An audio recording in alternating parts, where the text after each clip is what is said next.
Makasih lo nih Pak Anas jauh-jauh dari Malang udah mau mampir ke ngopi ngobrol perihal iman. Ketemu saya Kinos dan juga ada istilah informasi yang istimewa ngopi ini. Kayaknya biasa-biasa aja, tapi dalamnya penuh iman, penuh ilmu. Perlu nasihat. Sekedar kopi, Pak. Karena kayak ini. Waalaikumsalam warahmatullahi wabarakatuh. Kopi Toraja. Sebentar. Kalau ada. Pak Ustadz, boleh ngaduk ke kamera Pak Ustadz? Saya mau kasih pantun buat Pak Ustadz, boleh? Ya. Bunga sekuntum dimasak sampai mateng. Assalamualaikum Pak Ustadz ganteng. Saya juga pantun. Kasih Pak Ustadz. Lewat batang padi jerami. Cakep. Padi dipanen di pagi hari. Artinya? Niat hati berpoligami, apa daya takut istri. Saya paling nyerah sama Pak Ustadz. Ada lagi lanjutannya. Ada lagi. Cakep. Burung cendrawasih terbang tinggi. Cakep. Mencari makan di pagi hari. Artinya Pak Ustadz? Bukan kami takut istri, Ya. cuma istri lebih berani. Istri saya nonton. Pak Ustadz silakan pesen kopi dulu. Kopi Toraja. Kopi Siap. Toraja. Seperti biasa. Oke, Pak Ustadz silakan Pak Ustadz. duduk. Kebetulan ini ada tamu spesial Pak Ustadz. Ya, ingat, tidak ada yang kebetulan di dunia. selalu Ini sudah diatur oleh diatur Allah. sama Allah ya. Apa nih yang Jadi ini namanya panas-panas, ini kenalin. Iya. Ustadz Dasat Latif, pasti kenal dong. Oh, pernah. ya, panas? Iya. Ya, Ini jadi Pak Anas ini adalah penghulu sekarang lagi viral Pak Ustadz. Duduk. silakan. Penghulu? Penghulu. Wih, keren. Pas banget nih. Masih ada belangko kosong? Enggak dong. Pak Ustadz enggak gitu dong. Ya, nah sekarang banyak sekali orang Ya. yang berantakan rumah tangganya. Jangan lihat saya. Alhamdulillah rumah tangga saya aman. Ya, saya sebagai mubalik yang sering sekali orang curhat sebelum menikah, setelah menikah, bahkan ketika pernikahannya hancur, curhat ke saya. Nah, dari sekian banyak masalah-masalah dalam rumah tangga, biasanya yang menjadi pemicu pertengkaran ketika tidak ada penghormatan antara kedua belah pihak. Suami tidak menghargai istrinya, Ya. istri tidak menghormati suaminya. Iya. Nah, padahal waktu menikah dulu, waktu menikah seluruh pejabat-pejabat Datang. ya datang. Ucapan selamat berbahagia penuh jalan. Ya. Kemudian ucapan di medsos bahagia. Waktu pacaran dulu di TV. Oh, dialah belahan hatiku. Rasanya tidak bisa hidup tanpa dia. Dipuja-puji. Baru setahun hancur saling menghina. Aduh. Kenapa? Karena dia salah dalam niat pernikahan. Maka sebelum menikah itu niat dulu yang diluruskan. Iya. Itulah sebabnya agama menginformasikan innamal a'malu binniyat. Ya. Amal kita ini tergantung niat kita. Maka setiap ibadah yang pertama pasti dibahas tentang niat dulu. Iya.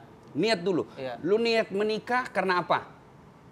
Kalau menikah karena dia kaya, maka siap-siap kau kecewa. Sampai kapan dia bisa kaya? Iya. Kalau kau merasa bahwa bisa bahagia dengan kekayaanmu, maka demi Allah tidak ada orang kaya yang berpisah. Tapi justru kita lihat banyak kenyataan, makin kaya dia, makin susah dia bahagia. Kenapa? Karena dia merasa sombong dengan kekayaannya. Iya. Ya kan? Iya. Kalau dia merasa menikahi seseorang putri karena dia populer, Iya. dia selebriti, dia artis, maka siap-siap kau kecewa, bos. Kenapa? Sampai kapan dia bisa jadi artis? Iya, iya, Sampai kapan dia populer? Iya, Wah, usianya 20 tahun masuk dipakai sama sutradara. 30 tahun mulai kurang peran. 40 tahun sudah disingkirkan. Pada saat 40 tahun kalau kau menikahi dia karena selebriti, maka ketika hilang selebritasnya, maka kau akan kecewa dan cintamu akan berpaling. Iya, benar. Niatnya Nah, dulu nikah mau kalau apa? kau nikahi dia karena dia anak pejabat, maka siap-siap kau kecewa. Sampai kapan dia bisa jadi pejabat? 5 tahun masa jabatan. 2 periode 10 tahun. Ya, Oke selesai. lah dia menjadi pegawai negeri sampai sekda, ada batasnya. Bapaknya apa batasnya? Pensiun. Iya. Maka menikah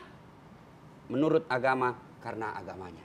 Karena agamanya. Kan 4 toh. Iya. Resep kata Nabi. Iya. Lihatlah cantiknya. Cantiknya. Cantik. Jangan jadi. Ini Pak Kiai kan cantik ini tidak bisa jadi pegangan. Apalagi zaman sekarang. Lama-lama pewot, keriput. Di medsos cantik betul. Iya. Pakai filter. Iya, pakai filter. Begitu ketemu langsung. Hancur.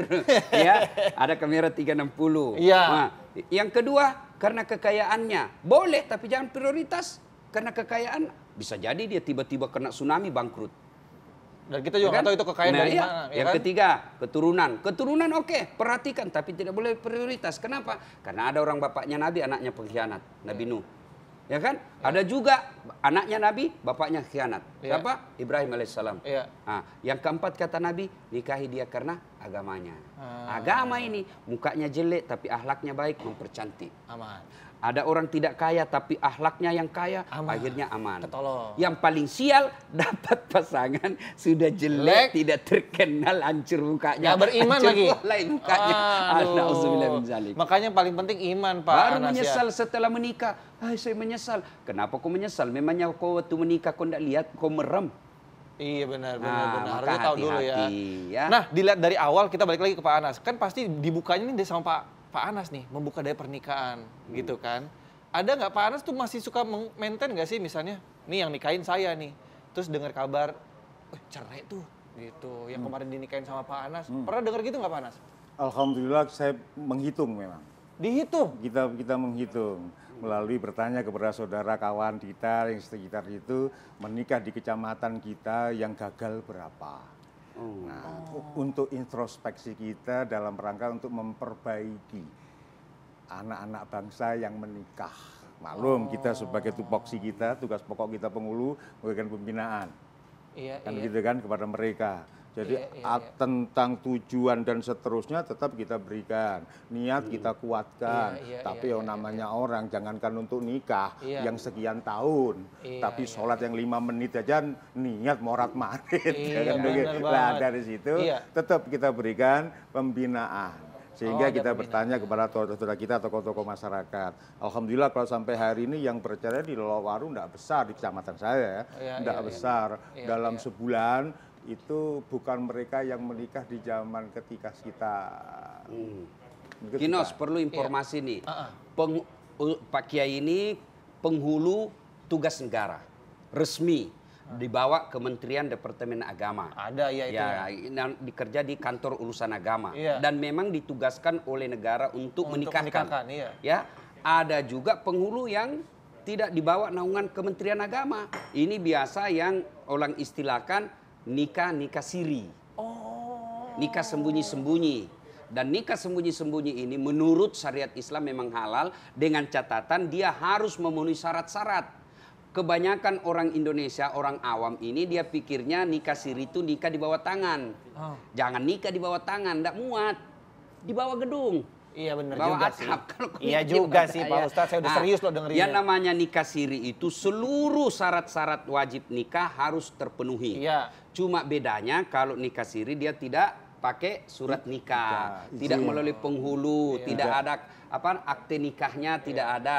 Tapi percayalah sangat dirugikan kaum perempuan.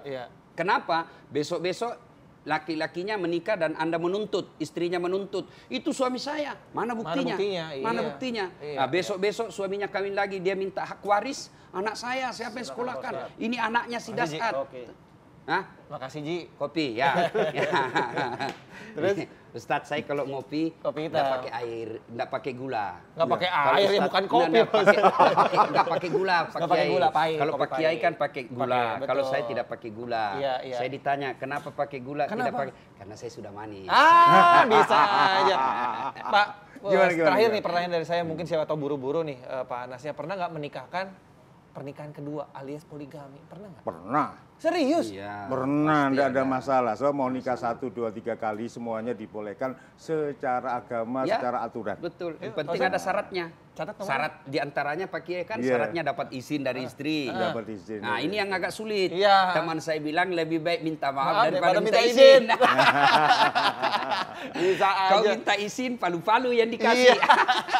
Itu yang agak berat. Apalagi kalau pegawai Pak Kiai kan harus dapat izin dari istri, izin dari atasan. Kenapa harus izin atasan? Karena berkaitan dengan pendapatan negara. Apa maksudnya? Kalau saya punya istri 2, maka negara menanggung 2 istri saya. Apalagi kalau punya anak lagi, anak-anak saya ditanggung lagi oleh negara. Maka di situ harus tertib kalau ASN. Nah, kalau bukan ASN tentu persyaratannya agak lebih ringan, tetapi yang paling penting tadi itu kalau mau sah dari negara, dari dinikahkan penghulu, izin dari istri dan dibenarkan. Misalnya dia tidak dapat izin Pak Kiai dapat istri, tapi dia bisa buktikan bahwa istri saya nusus. Khusus. Berkhianat. Berkhianat itu selingkuh dan dia bisa buktikan. Atau ada alasan lagi penyakit yang tidak bisa disembuhkan. Ya, nah, itu tapi jangan mentang-mentang istri saya sakit tidak bisa disembuhkan. Kata penghulu, mana buktinya? Harus ada bukti dari dokter. Nah, itu semua. Ya, poligami dalam Islam halal, poligami menurut undang-undang pernikahan boleh, tetapi tentu syaratnya berat. Ibaratnya dia adalah pintu pesawat. Pintu darurat. Ada tapi tidak boleh kau buka setiap saat. Kecuali darurat. Kecuali darurat. Anas, Pak Ustadz tahu banget peraturannya. Kayaknya udah siap nih. Dicatat nomor 1.